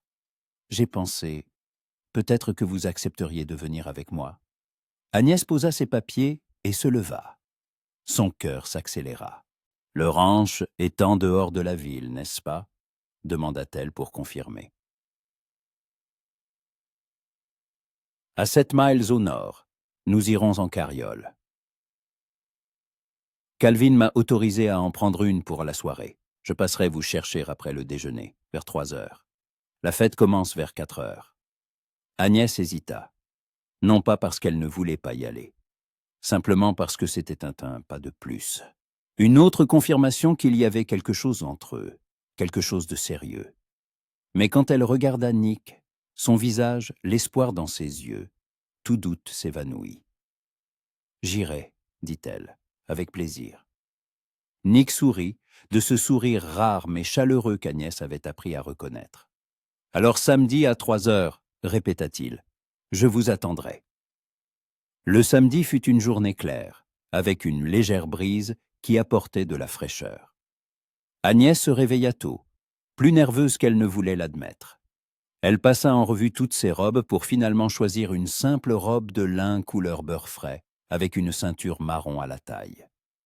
Elle tressa ses cheveux en une natte qu'elle enroula autour de sa tête. Elle chaussa des bottines en cuir, confortables pour un long trajet. Quand Nick arriva en carriole, tiré par 2 chevaux bais, Agnès l'attendait déjà en bas. Il sauta à terre, l'aida à monter sur le siège et couvrit ses genoux d'une couverture. Malgré la chaleur de la journée, le vent pouvait être froid en chemin. Ils quittèrent Redford, se dirigeant vers le nord, sur une route poussiéreuse qui serpentait entre les champs et les bosquets clairsemés. Les chevaux allaient d'un trot régulier. La carriole tanguait sur les cahots. Agnès se tenait au bord du siège, regardant le paysage défiler. « Vous empruntez souvent cette route ?» demanda-t-elle. « Presque tous les jours, » répondit Nick. « Je vais en ville pour les courses, pour le courrier. Parfois juste comme ça, quand j'ai besoin d'être seul. C'est beau ici, surtout à l'aube, quand le brouillard s'étend sur les champs. » Agnès imagina la scène et sourit malgré elle. « Vous aimez les levers de soleil, plus que les couchers ?» À l'aube, tout recommence. Un nouveau jour de nouvelles possibilités. Le coucher de soleil, c'est une fin. Belle, mais une fin quand même. Agnès le regarda. Ses paroles reflétaient la philosophie d'un homme qui avait beaucoup réfléchi à la vie, qui avait traversé des épreuves et appris à apprécier les choses simples. « Moi, j'aime les couchers de soleil, » avoua-t-elle, parce qu'ils signifient que la journée est vécue, qu'on peut souffler, s'arrêter, regarder en arrière. Les levers de soleil m'effraient, ils exigent des actions, des décisions. Et je ne sais pas toujours quelles sont les bonnes décisions. Nick tendit la main et couvrit la sienne. « Personne ne le sait, » dit-il doucement. « On avance simplement en espérant ne pas se tromper. » Ils continuèrent leur route, et la conversation dériva sur d'autres sujets. Nick lui montrait des endroits en chemin. Là, derrière la colline, vivait la famille Miller, qui élevait des moutons. Ce bosquet-là était le lieu de prédilection des cerfs. On pouvait en voir des dizaines le matin, et ce ruisseau ne s'asséchait jamais, même pendant les étés les plus chauds. Agnès écoutait, mémorisait. Elle aimait la façon dont il parlait de ces lieux, avec amour, avec attachement, comme un homme qui avait trouvé son foyer. Le ranch apparut au détour d'un virage, grand, s'étendant sur une colline. La maison principale, plusieurs granges, des enclos pour le bétail, des écuries. Autour de la maison, des gens s'étaient déjà rassemblés. Les employés du ranch avec leurs familles, les voisins des fermes les plus proches. Sur un espace ouvert entre la maison et l'écurie, des tables avaient été dressées, couvertes de nourriture. Quelqu'un jouait du violon, un autre accordait son harmonica. Nick arrêta la carriole près de la clôture et aida Agnès à descendre. Ils se dirigèrent vers la foule, et aussitôt, le vieux Calvin vint à leur rencontre. « Nicolas !» le salua-t-il d'une voix de stentor. « Et voici, je suppose, la fameuse mademoiselle Carter dont tu nous as tant parlé. » Agnès sentit ses joues s'empourprer. Nick tout sauta, embarrassé. « Monsieur Calvin, voici Agnès Carter. » « Agnès, voici Joseph Calvin, le propriétaire du ranch. » Calvin lui tendit la main et la serra fermement. Le vieil homme était grand, sec, avec une barbe grise et des yeux perçants. « Ravi de vous rencontrer, mademoiselle Carter. Nicolas m'a dit que vous travailliez à l'imprimerie. Un métier rare pour une femme. »« J'aime mon travail, » répondit calmement Agnès. « Les livres et les lettres sont plus compréhensibles que les gens. » Calvin éclata de rire, un rire franc et sonore. « Sage parole. Entrez, installez-vous. Il y a à manger pour tout le monde, et la musique ne fait que commencer. » Nick conduisit Agnès à l'une des tables et leur trouva une place. Il apporta des assiettes de viande grillée, de pommes de terre et de pain frais. Ils mangèrent, discutant avec les autres invités. Les employés du ranch se révélèrent être des gens simples et ouverts. Ils racontaient des histoires sur leur travail, sur les chevaux, sur un incident récent où un jeune taureau s'était échappé et qu'ils avaient poursuivi dans toute la région pendant 2 jours. Agnès se sentait à l'aise. Ici, personne ne la regardait avec réprobation, personne ne chuchotait dans son dos. Elle était simplement la femme qui accompagnait Nick, et c'était agréable. À la tombée de la nuit, on alluma des torches tout autour de l'espace de fête. Les musiciens jouèrent plus fort, et les gens se mirent à danser. Des danses simples, polka, valses, et quelque chose de plus rustique, de l'heure crue. Nick se leva et tendit la main à Agnès. « M'accorderiez-vous cette danse ?» demanda-t-il. Agnès se figea. Elle ne savait presque pas danser. Elle avait essayé 1 ou 2 fois dans sa jeunesse, mais avait ensuite abandonné, faute de temps et d'envie. « Je ne suis pas très bonne danseuse, » avoua-t-elle. « Moi non plus. Mais nous pouvons essayer ensemble. » Elle prit sa main et ils se dirigèrent vers la piste de danse improvisée. Nick posa une main sur sa taille, prit sa paume dans l'autre. Ils commencèrent à bouger au rythme de la musique, lentement, maladroitement, mais ensemble. Agnès le regardait dans les yeux et oubliait tout le reste. Les gens, la musique, le fait qu'elle lui marchait sur les pieds. Il n'y avait que 2. Et ce sentiment étrange, effrayant, mais si réel en elle. « Je suis heureux que vous soyez là, » dit doucement Nick. « Moi aussi, » répondit Agnès. Ils dansèrent encore quelques chansons, puis Agnès se sentit fatiguée, et ils s'écartèrent pour s'asseoir sur un banc près de l'écurie. La nuit était chaude, le ciel constellé d'étoiles. Au loin, des coyotes hurlaient. « Je me plais ici, » dit Agnès, « dans votre ranch. Les gens ici sont authentiques. Ils ne font pas semblant, ne se cachent pas derrière des masques. » « C'est une autre vie ici, » acquiesça Nick. Sans agitation, sans paroles superflues. Tu travailles, tu manges, tu dors. Et c'est comme ça tous les jours. Mais il y a une vérité là-dedans, une honnêteté. Agnès resta silencieuse, réfléchissant à ces mots. Puis elle demanda « Aimeriez-vous un jour avoir votre propre ranch, votre propre chez vous ?» Nick réfléchit. Avant, je pensais que non, que je n'étais pas fait pour une vie sédentaire. Mais maintenant, oui, j'aimerais. Un petit ranch, quelques chevaux, une maison où vivre tranquillement, peut-être une famille. Le dernier mot fut prononcé à voix basse, mais Agnès l'entendit. Son cœur fit un bond. Une famille, répéta-t-elle, comme pour goûter le mot. Nick se tourna vers elle. Je sais que c'est un sujet difficile pour vous, dit-il. Je sais que vous avez évité les attaches toute votre vie. Mais je veux que vous sachiez que je pense à l'avenir, à notre avenir. Je ne vous presse pas, je ne vous mets pas la pression. Je vous parle juste honnêtement. Agnès sentit la panique monter en elle. Il parlait de ce qu'elle craignait le plus, d'un avenir commun, d'une famille, du fait de devenir non plus deux personnes, qui passent du temps ensemble, mais quelque chose de plus grand. Je ne sais pas si je suis prête pour ça, avoua-t-elle. Pour une famille, pour dépendre de quelqu'un, ça me fait peur. Je comprends, dit Nick en prenant sa main. Et je ne vous demande pas de décider maintenant. Je veux juste que vous y pensiez. Que vous sachiez que je ne cherche pas quelque chose de passager. Je cherche quelqu'un qui restera. Et je crois que vous êtes cette personne.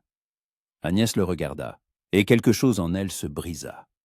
Tous les murs qu'elle avait érigés pendant des années. Toutes les convictions que l'amour était une faiblesse, que la famille était un piège. Tout s'effondra sous le poids de ses mots, de son regard, de sa présence. « J'ai peur de me perdre », dit-elle doucement. « Peur que si je vous laisse vous approcher trop près, je cesserai d'être celle que j'étais, que je perdrai mon indépendance, ma liberté. Et moi que j'ai peur de ne pas être assez bien pour vous, » répondit Nick. « Peur que mon passé, ma guerre, mes erreurs, tout ça finisse par vous repousser. Mais je suis prêt à prendre le risque, prêt à essayer. Parce que ce que je ressens pour vous, c'est plus fort que la peur. » Agnès ferma les yeux, sentant les larmes lui monter à la gorge. Personne ne lui avait jamais dit de telles choses. Personne n'avait été aussi honnête, aussi ouvert, aussi vulnérable. « J'ai besoin de temps, » murmura-t-elle, « pour réfléchir, pour comprendre ce que je veux. Autant que vous voudrez, » dit Nick en la rapprochant pour l'enlacer. « Je ne suis pas pressé, je suis là. Et je resterai là aussi longtemps qu'il le faudra. » Ils restèrent ainsi longtemps, écoutant la musique, les voix, les bruits de la nuit. Agnès sentait la chaleur de son corps, les battements de son cœur. Et pour la première fois depuis des années, elle ne se sentait pas seule. Le chemin du retour se fit en silence. Un silence non pas pesant, mais calme, pensif. Nick conduisait les chevaux. Agnès était assise à côté de lui, émitouflée dans la couverture, regardant les étoiles. En elle, tout bouillonnait encore de ses paroles, de son aveu, du choix qui se présentait maintenant à elle. Quand ils arrivèrent devant sa maison, Nick l'aida à descendre et la raccompagna jusqu'à la porte. « Merci pour cette soirée, » dit Agnès, « pour tout. »« C'est moi qui vous remercie, » répondit Nick, « d'avoir accepté de venir, de me donner une chance. » Il se pencha et l'embrassa sur la joue, tendrement, prudemment. Agnès se serra contre lui un instant, puis s'écarta. « Bonne nuit, » murmura-t-elle. « Bonne nuit, Agnès. » Elle monta chez elle, se déshabilla et se coucha. Mais le sommeil ne venait pas. Elle resta les yeux ouverts, fixant le plafond, et réfléchit à Nick, à ses paroles, à l'avenir qu'il dessinait. Une famille, une maison, une vie ensemble. Toute sa vie, elle s'était convaincue qu'elle n'en avait pas besoin, qu'elle était autosuffisante, qu'elle s'en sortirait seule. Mais maintenant, qu'il lui proposait un autre chemin, elle réalisa soudain à quel point elle était fatiguée d'être seule, fatiguée de tenir tout le monde à distance, à quel point elle avait envie de simplement faire confiance à quelqu'un, de s'autoriser à être faible parfois, de s'autoriser à aimer. Mais la peur était toujours là, la peur de se perdre, la peur que si elle s'ouvrait, elle deviendrait vulnérable. et que quelqu'un pourrait de nouveau lui faire du mal. Agnès ferma les yeux et pressa ses paumes contre sa poitrine. Son cœur battait régulièrement, calmement, mais à l'intérieur tout brûlait. Elle ne savait pas ce qu'elle choisirait. Mais elle savait une chose, quoi qu'il arrive, sa vie ne serait plus jamais la même. Nick avait tout changé, et il n'y avait pas de retour en arrière possible. Pendant 2 semaines, Agnès vécut comme dans un brouillard. Elle travaillait à l'imprimerie, parlait aux gens, accomplissait ses tâches quotidiennes. Mais ses pensées étaient ailleurs. Elle ressassait les mots de Nick, cette soirée au ranch, son aveu. Chaque fois qu'il la raccompagnait, elle sentait 2 désirs s'affronter en elle, se blottir contre lui et s'enfuir. Nick ne la pressait pas, ne lui demandait pas à quoi elle pensait. Il était simplement là, patient, calme. Mais dans ses yeux, on lisait une attente. Et Agnès comprenait qu'elle ne pouvait pas faire durer cela éternellement. Tôt ou tard, il faudrait répondre. Il faudrait choisir. Mercredi matin, en arrivant à l'imprimerie, Agnès trouva Martin avec un air soucieux. « Mademoiselle Carter, nous avons un problème », dit-il sans attendre ses salutations. « La presse est en panne. L'arbre principal s'est fissuré, et je ne sais pas combien de temps il faudra pour le réparer. Et nous devons imprimer le journal pour vendredi. » Agnès s'approcha de la machine et examina les dégâts. La fissure était sérieuse. Sans un nouvel arbre, la machine ne fonctionnerait pas. « Où peut-on en trouver un neuf ?» demanda-t-elle. « À Santorini. »« Seulement à Fort Worth, » dit Martin en passant une main sur son visage. « Le prochain train part demain matin. On peut envoyer un télégramme, commander la pièce, mais elle n'arrivera que dans 1 semaine. Nous ne serons pas à temps pour le journal. » Agnès réfléchit. Le journal sortait tous les vendredis, et les habitants de Redford l'attendaient. On y publiait des annonces, des nouvelles, des informations importantes. Un retard d'1 semaine était inacceptable. « Et si j'y allais moi-même » proposa-t-elle. « Je prends le train du matin, je trouve la pièce à Fort Worth, et je reviens par celui du soir. Nous pourrons imprimer le journal à temps. » Martin la regarda avec scepticisme. « Fort Worth est une grande ville. Vous n'y êtes jamais allé. Vous pourriez vous perdre ou vous faire arnaquer par les marchands. Peut-être que je ferais mieux d'y aller moi-même. » « Vous avez une femme et 3 enfants, » objecta Agnès. « Vous ne pouvez pas les laisser pour une journée entière. Moi, je m'en sortirai. Donnez-moi la description exacte de la pièce, les adresses des ateliers, et je ferai le nécessaire. » Martin hésita, mais finit par accepter. Il lui écrivit des instructions détaillées, dessina un schéma de l'arbre, lui donna de l'argent pour l'achat et le voyage. Agnès prit le tout et hocha la tête avec détermination. « Je serai de retour demain soir avec la pièce, » promit-elle.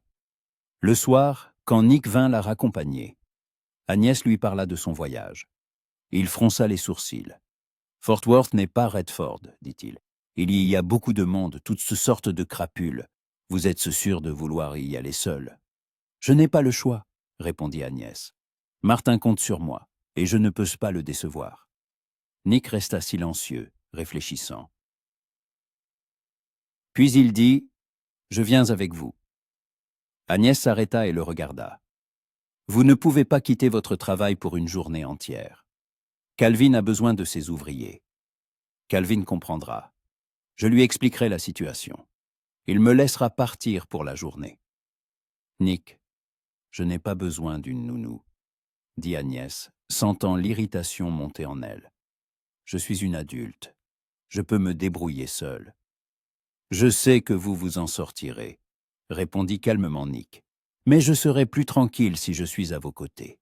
Pas comme une nounou, comme un ami, comme quelqu'un qui se soucie de vous. » Agnès voulut argumenter, mais elle vit l'inquiétude dans ses yeux. Une inquiétude réelle, sincère. Il n'essayait pas de la contrôler. Il voulait simplement la protéger. Elle soupira. « D'accord. Rendez-vous à la gare à 7 heures du matin. Le train partait à 7h30 précises. Agnès arriva en avance, s'assit sur un banc du quai, tenant un petit sac avec ses affaires pour la journée. Nick arriva 10 minutes avant le départ, un sac de sel à la main. « Prête ?» demanda-t-il. « Prête !» Ils montèrent dans le wagon et trouvèrent en des places libres près de la fenêtre. Le train s'ébranla, prenant de la vitesse, et Redford resta derrière eux. Agnès regardait défiler les champs, les collines, les petites fermes. Elle prenait rarement le train, et chaque fois, cela provoquait en elle un sentiment mitigé d'excitation et de légère anxiété. Nick était assis à côté d'elle, calme comme toujours. Il sortit une pomme de son sac, la coupa en deux, et lui en tendit la moitié. « Vous avez mangé ce matin ?» demanda-t-il. « Non, je n'ai pas eu le temps. »« Alors mangez, la route est longue. » Agnès prit la pomme et croqua dedans. Sucrée, juteuse. Ils mangèrent en silence, écoutant le cliquetis des roues et les conversations des autres passagers. Il y avait peu de monde dans le wagon, des fermiers allant vendre leurs produits en ville, 2 ou 3 marchands, une femme avec 2 enfants. « Vous preniez souvent le train ?» demanda Agnès.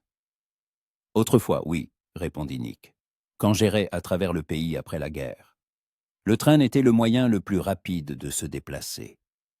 Parfois, je voyageais dans des wagons de marchandises, quand je n'avais pas d'argent. Mais c'était il y a longtemps. » Agnès l'imagina jeune, seule, sans foyer, ni but. Quelque chose se serra en elle. « C'était difficile ?» demanda-t-elle doucement. Nick hocha la tête. « Oui, très. Il y a eu des jours où j'avais juste envie d'arrêter, de me coucher et de ne plus me relever. Mais quelque chose me poussait à continuer. Peut-être l'entêtement, peut-être l'espoir que quelque part, plus loin, ce serait mieux. Et ça l'est devenu ?» Il la regarda et une lueur chaude passa dans ses yeux. « Oui, ça l'est devenu, surtout ces derniers mois chez moi. » Agnès se détourna, sentant ses joues brûler.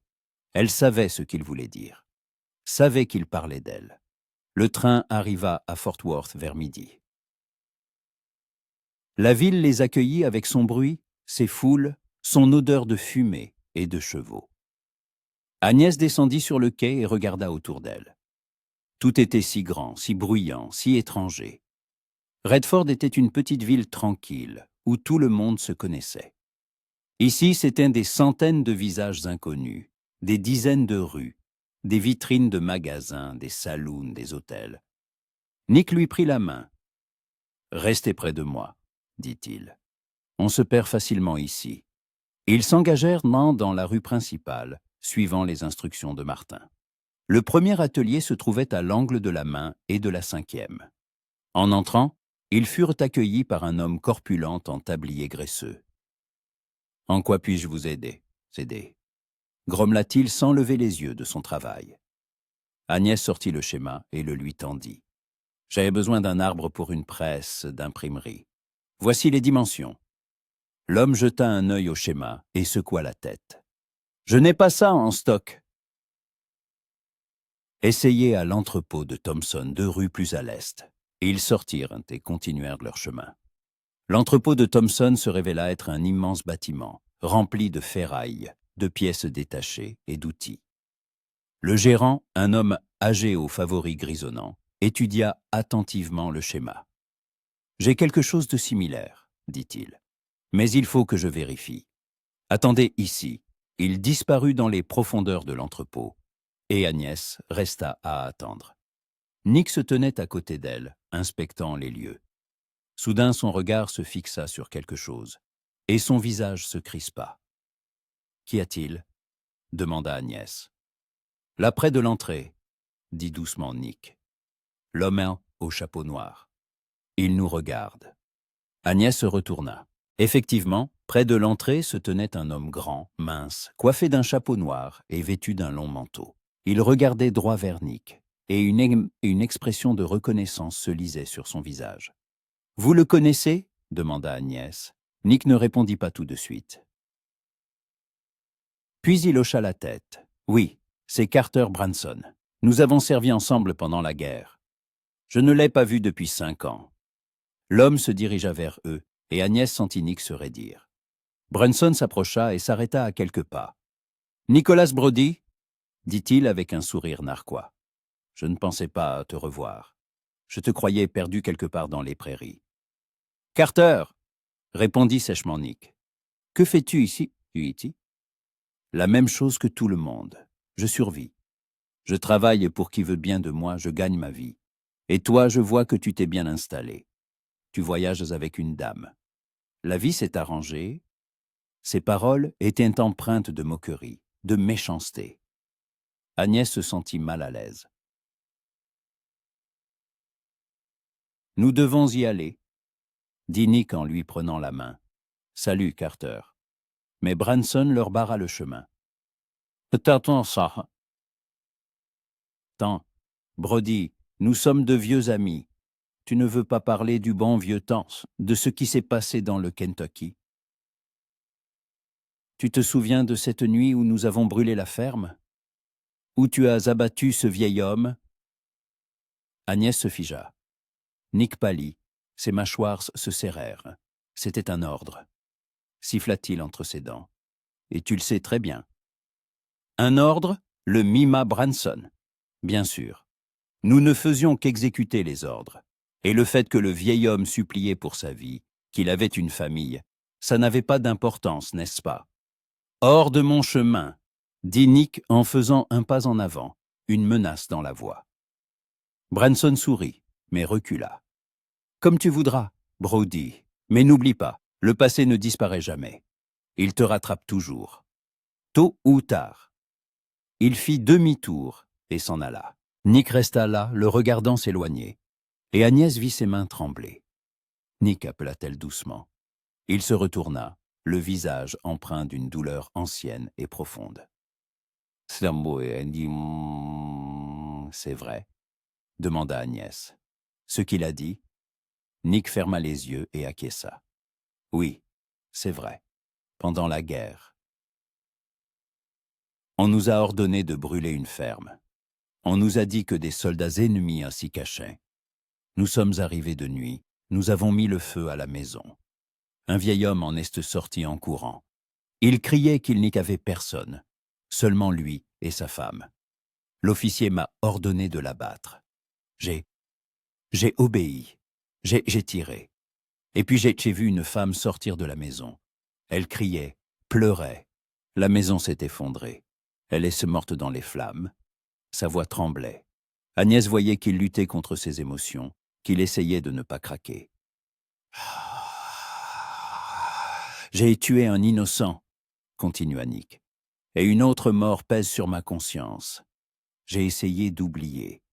J'ai essayé de me convaincre que c'était la guerre, que je ne faisais qu'exécuter un ordre. Mais ça n'aide pas.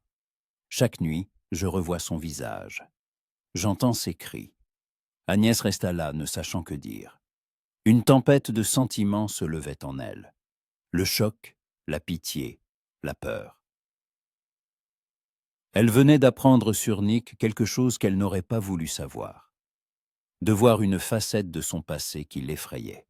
« Agnès, » dit Nick en la regardant, le désespoir dans les yeux.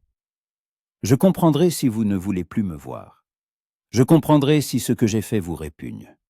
Je ne demande pas pardon, car je ne le mérite pas. Je veux juste que vous sachiez que je me déteste pour ça. Je me déteste chaque jour. » Agnès le regarda, et quelque chose en elle se brisa.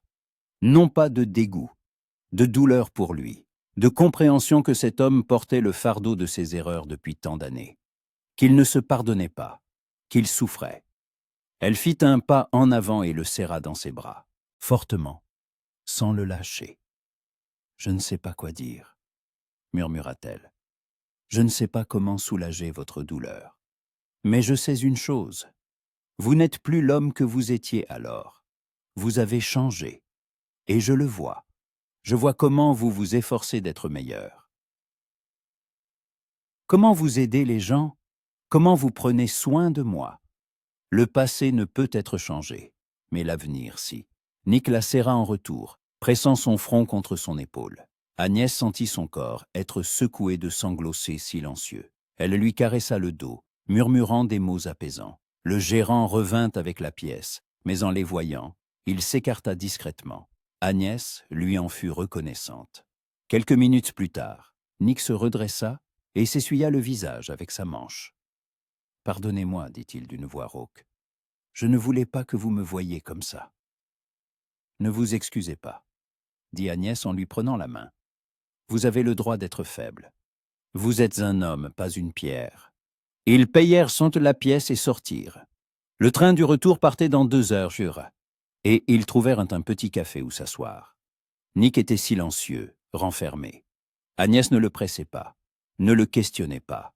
Elle restait simplement assise à côté de lui faisant comprendre qu'elle était là. Quand ils furent installés dans le train du retour, Nick prit enfin la parole. « J'avais peur que vous l'appreniez, avoua-t-il. Peur que mon passé vous repousse, que vous ne voyiez en moi qu'un meurtrier et non un homme. »« Je vois un homme, » répondit doucement Agnès. « Un homme qui a fait des erreurs, mais qui essaie de les racheter. Un homme qui mérite une seconde chance. » Nick la regarda, et des larmes brillèrent dans ses yeux. « Je ne vous mérite pas, » murmura-t-il. « Ce n'est pas à vous d'en décider, » dit Agnès en prenant son visage entre ses mains. « C'est à moi de décider. Et j'ai déjà décidé. Je veux être avec vous. Non pas parce que vous êtes parfait, mais parce que vous êtes vrai, parce que malgré tout ce qui s'est passé, vous êtes resté un homme bien. » Nick l'attira à lui et l'embrassa pour la première fois. Pas sur le front, pas sur la joue, mais un vrai baiser. Agnès y répondit, sentant tout son monde basculer. La peur avait disparu. Les doutes s'étaient dissipés. Il ne restait qu'une chose, l'amour. Quand ils rentrèrent à Redford tard dans la soirée, Agnès savait que tout avait changé. Elle n'avait plus peur de le laisser rentrer dans sa vie, plus peur de dépendre de lui, car elle avait compris l'essentiel. L'amour n'est pas une faiblesse, c'est une force. La force de 2 personnes prêtes à avancer ensemble, quoi qu'il arrive. Nick la raccompagna jusqu'à sa porte, et ils restèrent là, ne voulant pas se séparer. « Merci, » dit-il, « de ne pas m'avoir tourné le dos, d'être resté. Je ne partirai nulle part, promit Agnès. Je suis là, et je resterai. » Il l'embrassa une nouvelle fois, tendrement, prudemment. Puis il s'éloigna dans la nuit. Agnès monta chez elle et se coucha. Une chaleur, une quiétude l'envahirent. Pour la première fois depuis longtemps, elle ne sentait plus le poids de la solitude, ne sentait plus la peur de l'avenir. Elle aimait, et elle était aimée, et c'était tout ce qui comptait. Juin arriva avec sa chaleur et ses longues soirées, où le soleil se couchait si tard qu'on aurait dit que le jour ne finirait jamais. Agnès aimait cette saison. Elle aimait l'air qui devenait lourd de chaleur, l'odeur de la terre chauffée et des herbes sauvages, le ciel qui se teintait d'orange et de rose avant le crépuscule. Après ce voyage à Fort Worth, quelque chose avait changé entre elle et Nick. Pas en apparence, il continuait de la raccompagner chaque soir, et ils discutaient, se promenaient, passaient du temps ensemble. Mais à l'intérieur, c'était différent. Le mur qu'Agnès avait bâti pendant des années s'était définitivement effondré. Elle n'avait plus peur de lui montrer ses sentiments, n'avait plus peur de toucher sa main, de s'appuyer sur son épaule, de lui dire qu'il lui avait manqué pendant la journée. Nick aussi avait changé. Il était devenu plus ouvert, comme s'il s'était débarrassé d'un lourd fardeau. Il souriait plus souvent, riait. Il parlait de son travail, de ses projets, du fait que le vieux Calvin lui avait proposé de devenir le régisseur du ranch d'ici 1 an, quand lui-même ne pourrait plus s'en occuper. « Il a dit qu'il me faisait plus confiance qu'à quiconque », raconta Nick un soir, alors qu'ils étaient assis sur le banc près de l'imprimerie. « Il a dit que j'étais un bon travailleur, que je m'y connaissais en chevaux et que je savais m'entendre avec les gens. Il m'a offert de bonnes conditions, un logement, une part des bénéfices, une totale liberté de gestion. » Agnès écoutait, et un sentiment étrange montait en elle. De la joie pour lui, et en même temps, de l'inquiétude. Régisseur d'un ranch, c'était un poste important, une grande responsabilité. Et cela signifiait que Nick resterait ici longtemps, pour toujours. « Vous avez accepté » demanda-t-elle. Nick resta silencieux, puis secoua la tête. « Pas encore. J'ai dit que j'allais y réfléchir. 1 an, c'est long. Beaucoup de choses peuvent changer. Et je veux être sûr que c'est que la bonne décision, pas seulement pour moi. » Il la regarda et Agnès comprit ce qu'il voulait dire. Il parlait d'eux, de leur avenir, du fait que son choix dépendait non seulement du travail, mais aussi de ce qui se passerait entre eux. « Je pense que vous devriez accepter, » dit doucement Agnès. « C'est une belle opportunité. Calvin est un homme honnête, et le ranch est prospère. Vous seriez en sécurité, vous auriez de la stabilité, ce que vous avez si longtemps cherché. »« Et vous ?» demanda Nick. « Qu'adviendra-t-il de vous, de votre travail, de votre vie ?» Agnès ne savait que répondre. Ces dernières 2 semaines, elle y avait beaucoup pensé, à la manière de concilier son indépendance avec son désir d'être à ses côtés, au fait de savoir si elle était prête pour des changements, prête à devenir non plus seulement Agnès Carter, la typographe, mais quelqu'un d'autre, la femme de quelqu'un, la famille de quelqu'un.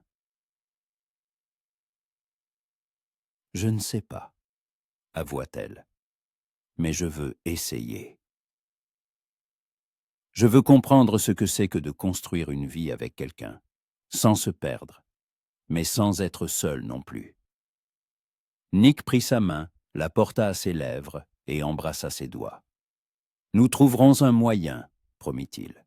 « Nous trouverons comment faire pour que vous soyez bien, pour que vous ne vous sentiez pas en cage, pour que votre travail, vos rêves, tout cela reste. » Agnès le regarda, et une douce chaleur se répandit en elle.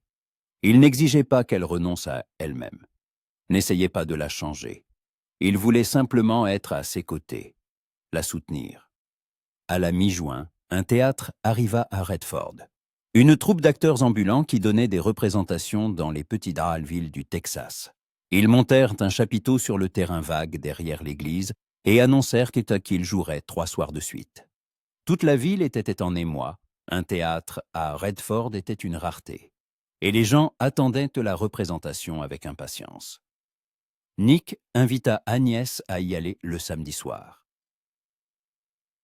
Elle accepta avec joie.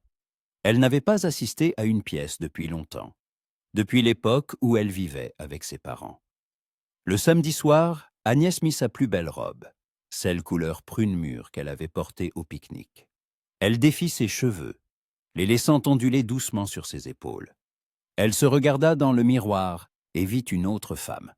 Non pas la typographie austère, mais quelqu'un de plus vivant, de plus lumineux, quelqu'un d'heureux. Nick vint la chercher à 7 heures précises. Il portait une chemise grise impeccable et un gilet sombre aux boutons de métal. Ses cheveux étaient soigneusement peignés en arrière, son visage fraîchement rasé. Quand il la vit, ce même sourire rare apparut sur son visage. « Vous êtes magnifique, » dit-il. « Vous aussi ?» répondit Agnès, sentant ses joues s'enflammer. Ils se dirigèrent vers le chapiteau. Il y avait foule, presque toute la ville. À l'intérieur, il faisait chaud, ça sentait à la cire de bougie et la sueur humaine, mais l'ambiance était festive. Les gens discutaient, riaient, les enfants couraient entre les rangées de bancs. Nick et Agnès trouvèrent des places au milieu. Quand les bougies furent éteintes et que la représentation commença, Agnès oublia tout. Les acteurs jouaient une vieille pièce sur l'amour, la trahison et le pardon. Une histoire simple mais racontée avec une telle sincérité qu'Agnès sentit plusieurs fois les larmes lui monter aux yeux. Nick était assis à côté d'elle, lui tenant la main. Parfois, il se penchait pour lui murmurer quelque chose à l'oreille, un commentaire, une plaisanterie. Agnès riait, se serrant contre lui. Elle se sentait bien, aussi bien qu'elle ne l'avait pas été depuis des années. Quand la représentation se termina et qu'ils sortirent, la nuit était chaude, le ciel constellé d'étoiles. Les gens rentrèrent chez eux en discutant de la pièce. Nick et Agnès marchèrent sans se presser, savourant la soirée. Ça vous a plu? Demanda Nick. Énormément, répondit Agnès. La dernière fois que je suis allé au théâtre, c'était il y a 10 ans. J'avais oublié à quel point c'est merveilleux de voir des histoires prendre vie. Et vous, avez-vous déjà eu envie d'écrire une histoire? Demanda Nick. Vous disiez que vous rêviez d'imprimer un livre. Agnès réfléchit. J'en ai eu envie, mais j'ai toujours eu l'impression de n'avoir rien d'intéressant à raconter. Ma vie était si ordinaire. Le travail, la maison, encore le travail. Où trouver matière à des histoires? Là-dedans? Mais maintenant, Nick s'arrêta et se tourna vers elle. Maintenant, vous avez une histoire? Agnès le regarda et quelque chose se serra en elle. Oui, dit-elle doucement. Maintenant, j'en ai une. L'histoire d'une femme qui ne croyait pas en l'amour et d'un homme qui a tout changé. Nick l'attira à lui et la serra dans ses bras. J'aimerais lire cette histoire, murmura-t-il, quand vous l'aurez écrite. Ils restèrent ainsi longtemps, au milieu de la rue déserte, écoutant les bruits de la nuit. Un chien aboyait au loin, une enseigne grinçait au vent. Le monde autour d'eux continuait de vivre, mais pour Agnès, seul ce moment existait. Seulement eux deux. Lundi matin, en arrivant à l'imprimerie, Agnès trouva Martin dans un état inhabituel.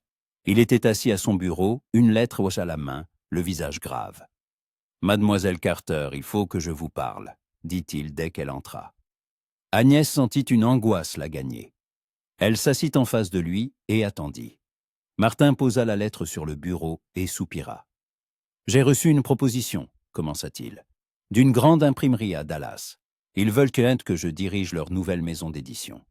Un poste important, un bon salaire, des perspectives d'évolution. J'ai longuement réfléchi et j'ai décidé d'accepter. Ma famille et moi déménageons à Dallas à la fin de l'été. » Agnès se figea, les mots ayant du temps à atteindre sa conscience. Martin partait. L'imprimerie fermait. Son travail disparaissait. « Et l'imprimerie » demanda-t-elle, bien qu'elle connût déjà la réponse. « Je la vends », dit Martin avec un regard coupable. « J'ai déjà un acheteur de Fort Worth. Il va récupérer le matériel et fermer l'affaire ici. Je suis vraiment désolé, mademoiselle Carter. Je sais à quel point ce travail compte pour vous. Mais j'ai une famille, des enfants. Je dois penser à leur avenir. » Agnès resta silencieuse. Tout s'effondrait en elle. L'imprimerie avait été sa vie ces 4 dernières années. La seule chose qui lui donnait son indépendance, un but, une sécurité pour le lendemain. Et maintenant, tout cela disparaissait. « Je comprends, » dit-elle enfin, la voix tremblante. « Bien sûr, vous devez penser à votre famille. Je ne vous en veux pas. » Martin se leva et s'approcha d'elle. « Si vous voulez, je peux vous écrire une lettre de recommandation. Vous aider à trouver du travail ailleurs. Peut-être à Fort Worth ou même à Dallas. Vous êtes une excellente employée. N'importe quelle imprimerie serait heureuse de vous avoir. » Agnès hocha la tête, mais ne ressentit aucune joie à ces paroles.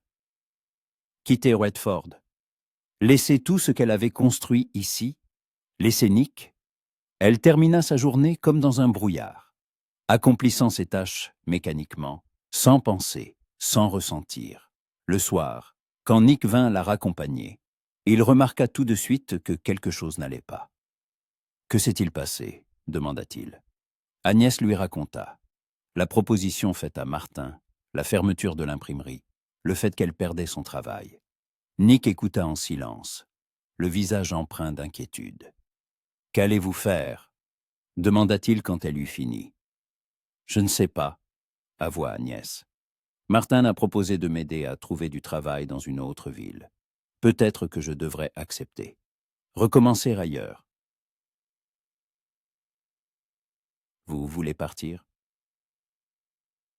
La voix de Nick était basse, mais on y entendait de la douleur. Agnès le regarda, et quelque chose en elle se brisa. « Non, » murmura-t-elle. « Je ne veux pas. Mais que puis-je faire? Je n'ai plus de travail, pas d'argent pour subvenir à mes besoins. Je ne peux pas rester assise sans rien faire en attendant que quelque chose change. Nick lui prit les mains et l'attira à lui. « Alors restez, dit-il, restez ici, avec moi. » Agnès se figea, ne comprenant pas. « Je sais que c'est soudain, continua Nick. Je sais que nous ne sommes pas ensemble depuis longtemps. Mais je ne veux pas vous perdre. Je ne veux pas que vous partiez. Agnès, je vous aime. Je vous aime depuis ce soir, où je me suis interposé entre vous et le danger. Et chaque jour, cet amour grandit. Je veux que vous restiez, pas comme une invitée, pas comme une connaissance, mais comme ma femme. » Agnès ne pouvait plus respirer. Son cœur battait si fort qu'il semblait l'assourdir. « Vous me demandez de vous épouser ?» murmura-t-elle. « Oui, » dit Nick en s'agenouillant au milieu de la rue. « Je vous demande de devenir ma femme. Je ne suis pas riche. Je n'ai ni manoir ni terre. Mais j'ai un travail, un avenir. Calvin m'a proposé de gérer le ranch, ce qui signifie que nous aurons une maison, de la stabilité. Je promets de prendre soin de vous, de soutenir vos rêves. Si vous voulez écrire, écrivez. Si vous voulez travailler, nous trouverons un moyen. Je ne veux pas que vous renonciez à vous-même. Je veux juste que nous soyons ensemble. Qu'en dites-vous, Agnès Carter? Voulez-vous m'épouser ?» Agnès le regardait, et les larmes coulaient sur ses joues. Toute sa vie, elle s'était dit que le mariage était une cage, qu'elle ne se marierait jamais, ne deviendrait jamais la femme de quelqu'un. Mais maintenant, en regardant Nick, son visage, l'amour dans ses yeux, elle comprit qu'elle s'était trompée. Le mariage n'est pas une cage, pas quand on est avec la bonne personne. C'est un partenariat. Ce sont deux êtres qui avancent ensemble, se soutenant mutuellement. C'est la liberté d'être soi-même, mais pas seul. « Oui, » murmura-t-elle. « Oui, je veux bien vous épouser. » Nick se releva et la serra si fort qu'Agnès eut le souffle coupé. Il l'embrassait, et elle répondait à ses baisers, sans se soucier qu'ils étaient au milieu de la rue, que quelqu'un pourrait les voir. Cela lui était égal. Elle était heureuse. Le mariage fut célébré fin juillet, dans la petite église de Redford. Presque tous les habitants de la ville étaient en présent. Madame Jenkins avait préparé un immense gâteau. Madame Holland avait décoré l'église de fleurs des champs. Et le vieux Calvin avait personnellement amené une carriole ornée de rubans pour conduire les jeunes mariés au ranch. Agnès portait une simple robe blanche qu'elle avait cousue elle-même en 2 semaines.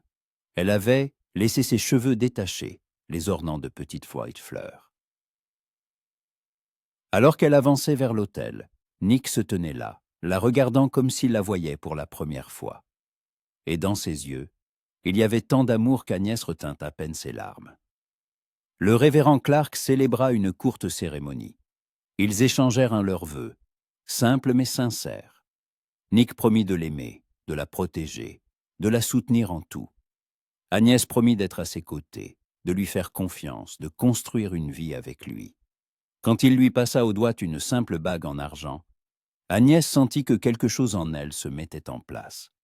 Comme si elle avait cherché ce moment toute sa vie et l'avait enfin trouvé. Après la cérémonie, une petite fête eut lieu sur la pelouse. Les gens mangèrent, burent, dansèrent. Nick et Agnès tournoyèrent dans une valse, et elle riait, se sentant légère et libre. « Heureuse ?» demanda Nick en se penchant à son oreille. « Ce que ce qui y a y... » Plus que je n'aurais pu l'imaginer, répondit Agnès. Le soir, ils partirent pour le ranch. Calvin leur avait attribué une petite maison à l'orée de la propriété, confortable, avec 2 pièces, un poêle et une grande fenêtre donnant sur les collines. Nick porta Agnès pour franchir le seuil, et elle rit de surprise. Ils s'assirent sur le porche, regardant le coucher de soleil. Le ciel flamboyait de rouge et d'or. Le soleil descendait lentement derrière l'horizon. Nick enlaçait Agnès. Elle se blottissait contre lui, écoutant les battements de son cœur. « Tu sais à quoi je pense ?» demanda-t-elle. « Ou à quoi? À quel point tout cela est étrange. J'ai fui l'amour toute ma vie. Je pensais qu'il me limiterait, qu'il me priverait de ma liberté. Et finalement, C'est l'amour qui m'a donné la vraie liberté. La liberté d'être moi-même. La liberté de ne pas avoir peur. Nick l'embrassa sur le sommet de la tête. L'amour ne prend pas. Il donne. Il donne de la force. Il donne un sens. Il donne un foyer, dit-il avant de se taire, puis d'ajouter « Tu es mon foyer, Agnès. Où que j'aille, tu seras toujours mon foyer. » Agnès ferma les yeux, sentant les larmes lui monter aux yeux. Des larmes de bonheur. « Et toi le mien » murmura-t-elle. Ils restèrent ainsi jusqu'à ce que le soleil se couche complètement, jusqu'à ce que les premières étoiles apparaissent dans le ciel. Puis Nick se leva, lui prit la main et la conduisit à l'intérieur, dans leur maison. Le début de leur nouvelle vie. Les jours, les semaines passèrent. Agnès s'habitua à la vie orange. Elle aidait Nick avec les chevaux, apprenait à s'en occuper, à les nourrir, à les penser. Elle aimait ça, aimait se réveiller à ses côtés, déjeuner ensemble, travailler côte à côte. Le soir, il s'asseyait sur le porche et elle lui racontait les histoires qu'elle inventait. Nick l'écoutait attentivement, lui donnait des conseils, la soutenait. Un jour, il lui apporta un cadeau, une vieille machine à écrire qu'il avait trouvée dans une vente en ville. Agnès pleura de joie. Maintenant, elle pouvait écrire.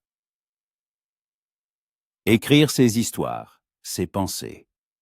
Et Nick lisait chaque mot, fier d'elle. Calvin tint sa promesse. Au bout d'un an, Nick devint le régisseur du ranch. Ils déménagèrent dans la grande maison, mais la petite maison à l'orée manquait toujours à Agnès. C'est là que leur histoire avait commencé. C'est là qu'ils avaient été heureux. Un matin de printemps, Agnès se réveilla avec la nausée. Elle courut dehors, se plia en deux, sentant tout son intérieur se retourner. Nick sortit en courant derrière elle, inquiet. « Que se passe-t-il ? Tu es malade ?» Agnès se redressa et s'essuya la bouche. Elle le regarda et un sourire apparut sur son visage. « Non, » murmura-t-elle, « je ne suis pas malade.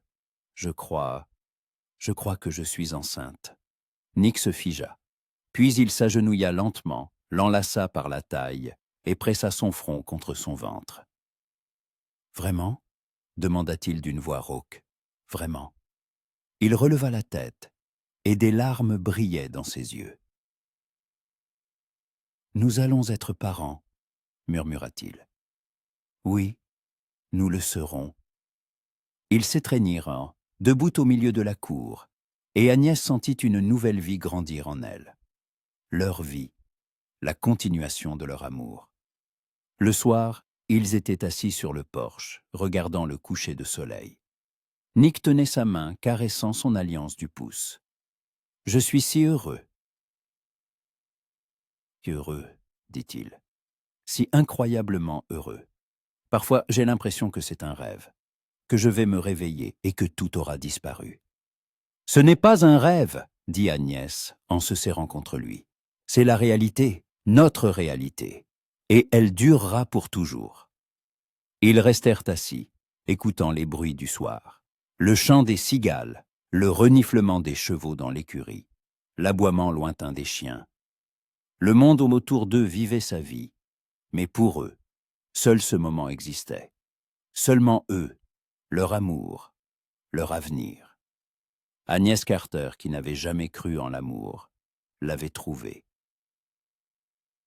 Trouvé en un homme qui l'avait sauvé non seulement du danger, mais aussi de la solitude, de la peur, d'une vie sans sens. Et Nicholas Brody, qui fuyait son passé, avait trouvé son avenir. Trouvé en une femme qui l'avait accepté tel qu'il était, avec toutes ses erreurs, toutes ses cicatrices. Il s'était trouvé, et cela suffisait. Le soleil se coucha derrière les collines, le ciel s'assombrit, les étoiles s'allumèrent une à une. Nick et Agnès restèrent sur le porche, ne voulant pas partir, car c'était leur maison, leur monde, leur bonheur, et ils ne faisaient que commencer.